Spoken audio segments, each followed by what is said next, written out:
Hi, I'm the fish. Franco, the fish. Yes, that's fish, as in these fish,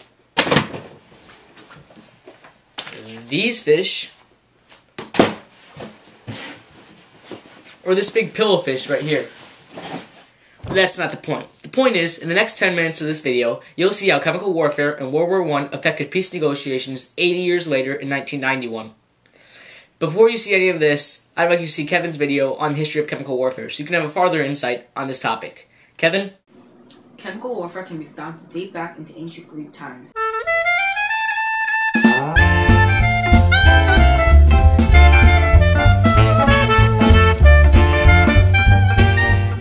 In which hellebore roots were placed in aqueducts, poisoning the water. Most of the weapon consisted of tar, sulfur, vegetable matter, and poisonous plants.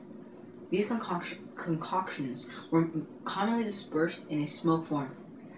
The Chinese were the first people credited with mastering chemical warfare.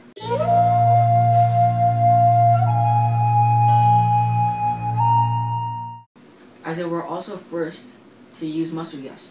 By pumping the mustard balls in a furnace with bellows, they could effectively spread it as a gas. Hundreds of recipes have been found detailing different Chinese inventions relating to chemical warfare. The most unique use of chemical warfare was used by Romans, who, after defeating Carthage, spread salt over crop fields, preventing resettlement. The Roman jury once said, "War is fought with weapons, not poison."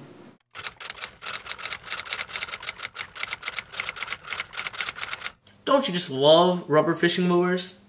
Anyways, let's talk about World War I and the history aspect of it before we go on to the chemical warfare aspect.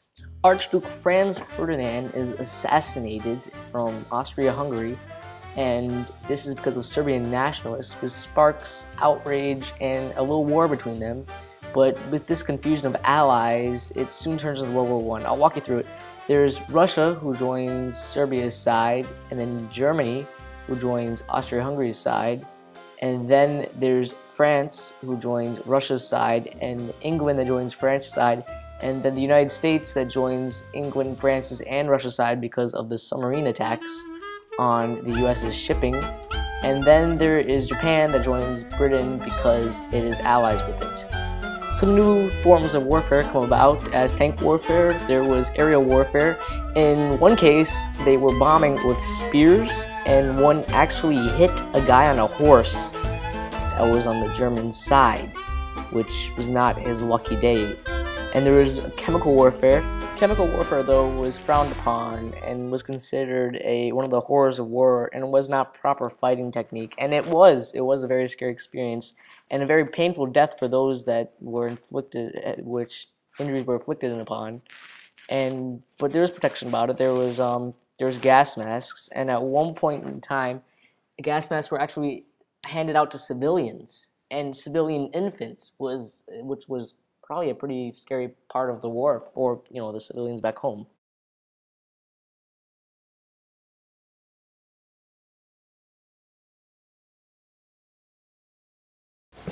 It was thought that Germany was the first to use chemicals as a weapon in warfare, when in fact the French were the first to use chemicals in warfare. The first chemical used was tear gas, but the Germans were the first to use chemicals in warfare on a large scale. The first time the Germans used tear gas, they used it in liquid form, but it failed to vaporize in the freezing temperature. The use of chlorine came in at the start of the Second Battle of Ypres.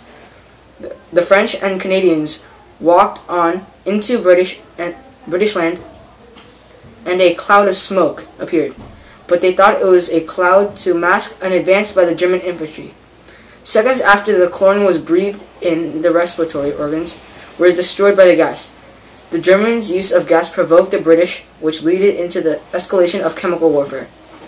When the British finally started to use chemical warfare, the men who used it were forbidden to say the word gas describing the product.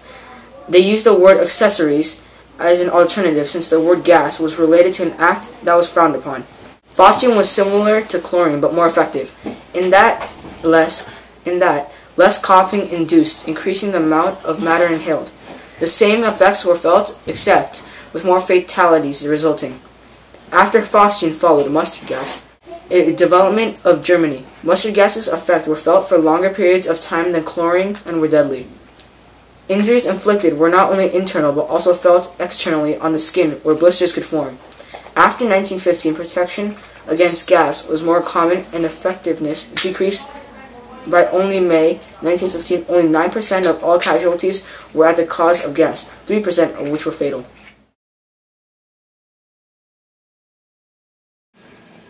Oh, hello, I did not see you there. I am here to tell you about some of the effects of chemical warfare during World War II. One of the effects was that Italy uses mustard gas against Ethiopians during the invasion of Abyssinia. 2. Nazis began using Cyclone B, which is hydrocyanic acid, in gas chambers for the mass murder of concentration camps prisoners. 3.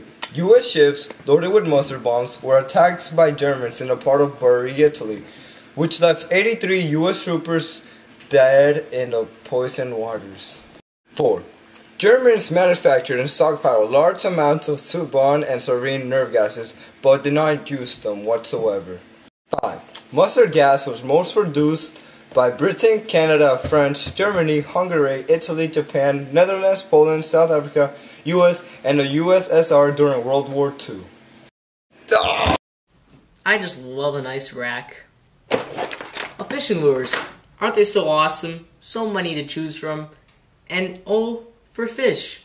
But anyways, I'm going to show you a little video made by Austin Artaza that shows how chemical warfare affected the Cold War, which even though it was mostly about nuclear weapon stockpiling, it did have a sort of sense of chemical warfare stockpiling.